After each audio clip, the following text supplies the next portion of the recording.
Hello there and good evening, ladies and gentlemen. This is Al24 Midnight News, and these are our main headlines.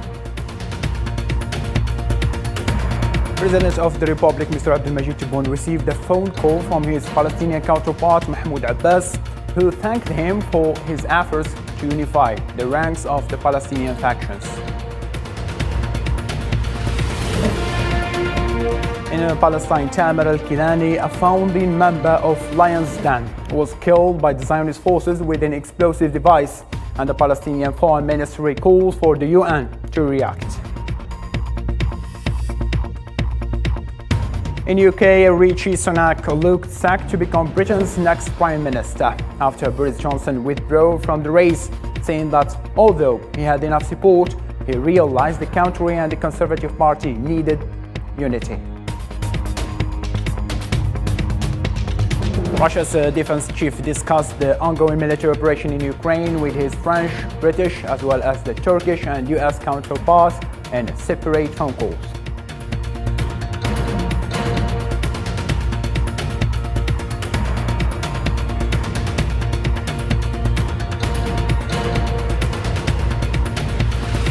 Hello again and welcome. I'm your host Abdulrahim Kashour, and those were today's top stories. First, from Algeria, President of the Republic, Mr. Abdelmajid Tebboune, received on Sunday a phone call from the Palestinian President Mahmoud Abbas. According to a statement by the Algerian presidency, during the call, the Palestinian president thanked the President Tebboune for his serious efforts to unite the Palestinian factions in a reconciliation conference hosted by the Algeria on the 13th, or rather of Algerian President valued the role of President Abbas in the success of the national reconciliation between the Palestinian factions, appreciating his acceptance and blessings of initiative and wishing to embody it on the ground. The Minister of Foreign Affairs and National Community Abroad, Mr. Ramtana Mamra, met with his Yemeni counterpart, Mr. Ahmed Aoud bin Mubarak, who is on a working visit to Algeria. During the talks, they reviewed the relations of brotherhood and cooperation between the two brotherly countries and ways to enhance them, in addition to consultation and coordination on the core issues related to the Arab Summit, which Algeria will host on the 1st and the 2nd of November.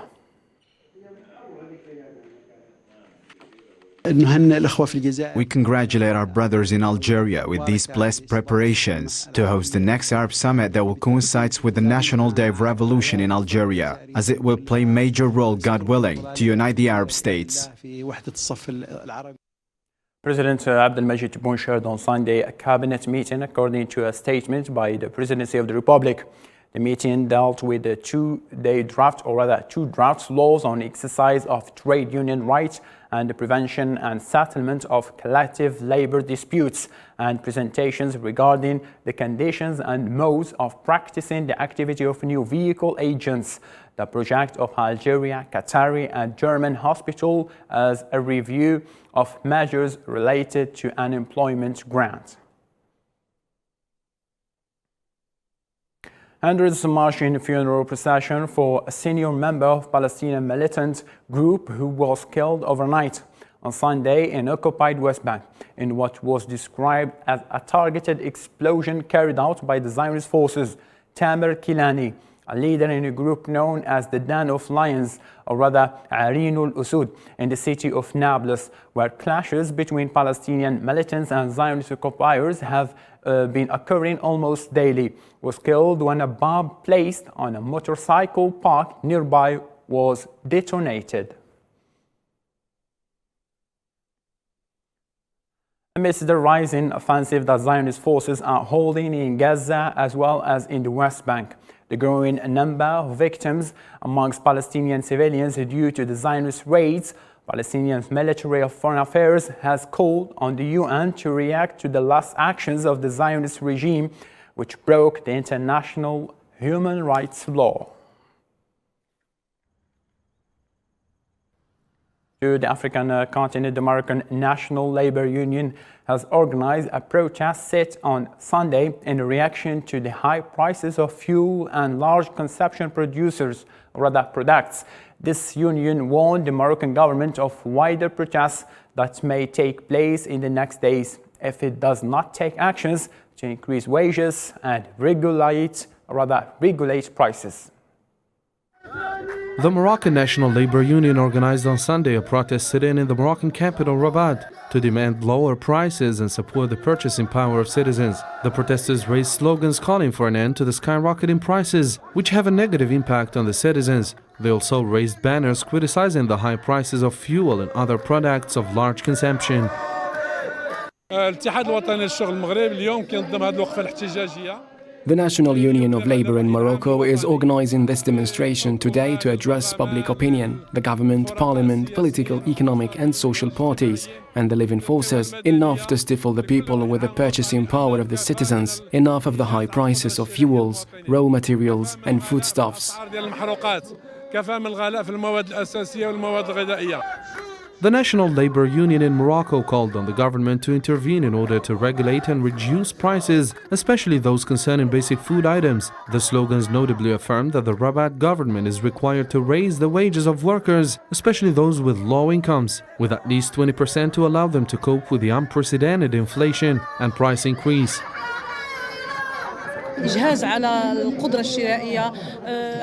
Let's end stifling purchasing power and end the non-increase in wages, the high cost of daily life, the high fuel prices at all levels. All this is hurting the citizens and us as a union organization whose mission is to defend citizens and vulnerable people.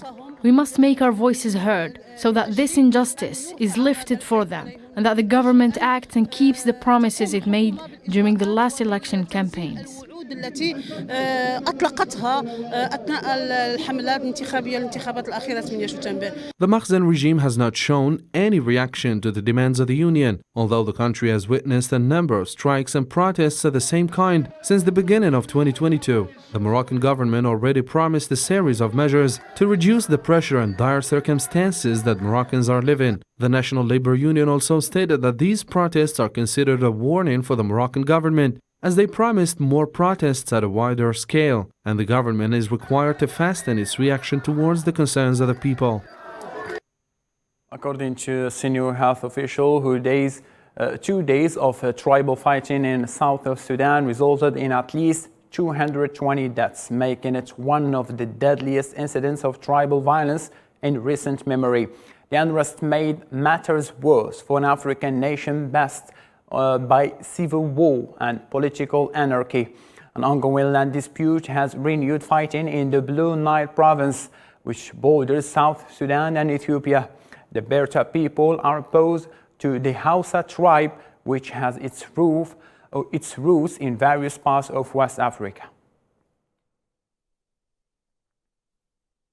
According to Somali officials, a car bomb and shooting attack occurred in a hotel in Kismayo on Sunday. The attack left 9 people dead before security forces ended the siege at the hotel and killed the attackers. The gunfire erupted after a suicidal vehicle hit the gate of the port city's Takwala hotel. A Shabab group claimed responsibility for this attack. According to a local government official in Bani Bango region in Niger, where the attack took place on Saturday morning, armed men stopped the trucks on the lonely road and killed the 9 passengers. The attack happened on a quiet road in the so-called Three Borders region, which includes Burkina Faso, Mali, and Niger. The Russian Defense Minister Sergei Shoigu held a phone call with his British counterpart Ben Wallace to discuss the situation in Ukraine. Shoigu told Wallace that Russia was concerned Kiev could be preparing to use a dirty bomb in Ukraine, a claim also made in calls with the French and Turkish defense ministers early on Sunday. This comes as the Russian Defense Ministry spoke with U.S. Defense Secretary Lloyd Austin on Sunday as well for the second time in 3 days. Russian military jet crashed into a residential building in the Siberian city of Irkutsk on Sunday, and 2 pilots were killed according to officials, which is considered as the second deadly incident in 6 days involving a Sukhoi jet. A city's governor said via Telegram post that the plane crashed into a two-story house in the city. However, no one on the ground was hurt.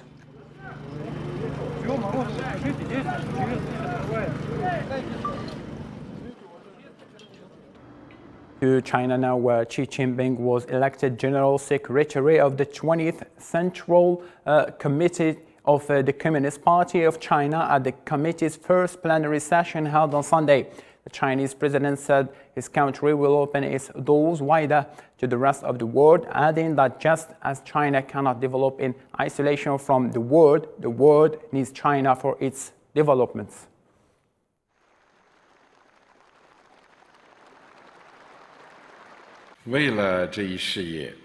Thanks to the concentrated efforts of the entire party and the Chinese people of all ethnic groups, China has fully established a moderately prosperous society according to plan, thus completing the first centenary goal. Now we are taking confident strides on a new journey to turn China into a modern socialist country in all respects, to advance toward the second centenary goal and to embrace the great rejuvenation of the Chinese nation on all fronts through Chinese path to modernization. Rishi Sunak and Penny Mordaunt are now the latest and the least candidates for Conservative Party leadership race. This comes following a last-minute decision by the former Prime Minister Boris Johnson, who pulled out of leadership race. Nabil Khazini. As the race for premiership was kicked off, nothing matters more in the UK these days than who could be the best possible candidate to lead the United Kingdom in such a difficult time.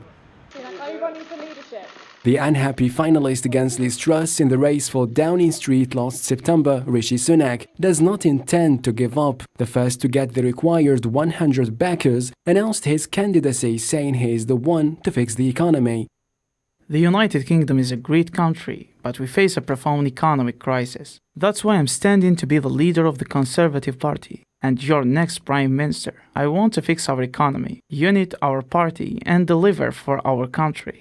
Hasta la vista, baby! Boris Johnson, the familiar face, it's now official for him. Surprisingly, he will not make a comeback to number 10, leaving the man who had knifed him in July, Rishi Sunak, very likely to enter Downing Street as the next British Prime Minister. Therefore, I am afraid the best thing is that I do not allow my nomination to go forward and commit my support to whoever succeeds. I believe I have much to offer, but I am afraid that this is simply not the right time. But Rishi Sunak is not alone in the race. The first to declare her premiership bid, Penny Mordaunt, also wants to become the leader of the UK. However, although she is the least with the number of backers, Mordaunt sees herself as the most suitable for the job. I know what people are going through right now because I've been there. I know how complicated their lives are getting, how stressful they're getting, what it's like to scrabble together your pennies to get your fare to work. That is why I'm running to be Prime Minister of this country, because people deserve a leader that understands the life that they lead. The Conservatives may have made the wrong choice last month. This time, Tory MPs want to choose the best candidate to lead the UK during these hard times. Still in Europe, Italian Prime Minister Giorgia Meloni on Sunday officially launched her government with the first cabinet meeting with the new ministers. Meloni's government, the 12th this century, replaces a national unity administration led by former European Central Bank Chief Draghi. After days of often tense talks, Meloni unveiled her team on Friday, giving 5 ministers each to the League and Forza Italia and reserving 9 cabinet posts for her own party.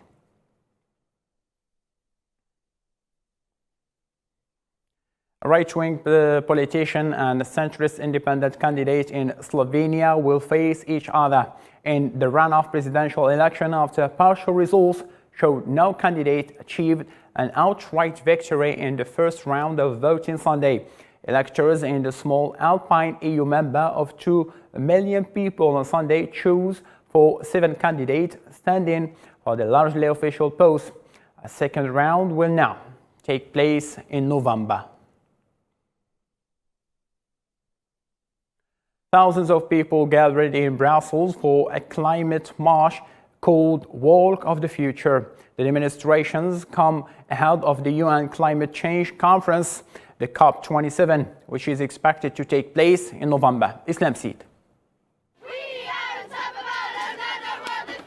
Another world is possible. A phrase was chanted during a gathering of thousands of young and old people in the streets of Brussels, holding banners in an annual march demanding faster action from governments ahead of UN Conference on Climate Change that will be held next month in Egypt. The reason that pushed many people to take the streets of the Belgium capital comes after summer heat waves and droughts that hit Belgium, as well as other European countries, which turned into a sign for urgent moves to curb climate crisis. If I was going to give one piece of advice to people to make the climate better, it would be if you see one piece of rubbish on the ground to pick it up, even once a day. And if everyone picked up one piece of rubbish a day, it could make a lot of difference. Many protesters who were marching past the headquarters of EU institutions blamed the governments of overlooking long-term results and seeking profits in the short term, saying that climate crisis became more serious than ever before. We demand as young people real actions from the different governments for the planet, because it is our future and they are sabotaging and crushing because they want to make a profit and they do not see the long term. They only see the money that they can make in the short term. What we want is real measures, real decisions which begin to constrain the companies that do the most damage to the planet and that we save our future. The average temperatures in Europe this summer were the highest on record. Large areas suffered intense heat waves, going over 40 degrees Celsius in many places. The extreme heat also led to increased drought risks. EU countries' climate ministers meet on Monday as an attempt to approve their final negotiating position for the COP27 summit, which takes place in Sharm el-Sheikh in Egypt, starting on November 7th. The EU has pledged to cut its net greenhouse gas emissions 55% by 2030, compared to 1990 levels. Coming back to Africa, Tanzania National Park fire and rescue forces are rallying to extinguish a fire raging on the slopes of Mount Kilimanjaro, Africa's highest peak in northeast of the country. The fire erupted near the site of Karanga Camp, a stopover for mountaineers located at about 4,000 meters above sea level. However, no victims have been reported.